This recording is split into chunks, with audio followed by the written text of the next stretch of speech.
taqribi жай бөлшектерді көбейту және аралас сандарды көбейту. Бүгінгі сабағымыздың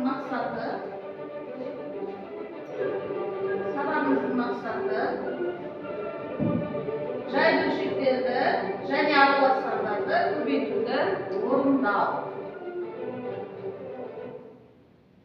Бүгінгі сабағымызда құндылыққа баулу, яғни құндылықтар бірлік және ынтымақ, бірлік топтық жұмыс барысында ортақ мақсатқа жету үшін өз үлесін қосып, әрбір қатысушының еңбегін құрметтейді. Ынтымақ бір-біріне қолдау көрсетіп, ойларын еркін бөлісіп, пікірталаста өзара түсіністік пен сыйластық танытады.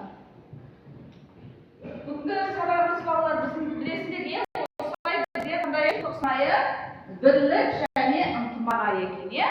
Және осы аптамыз біздің бірлік береке, яғни айтып дейтін сөзі бірлік береке екен. Бүгінгі сабағымыздың тағы жаңағы дәйек сөзі, осы аптаның дәйек сөзі.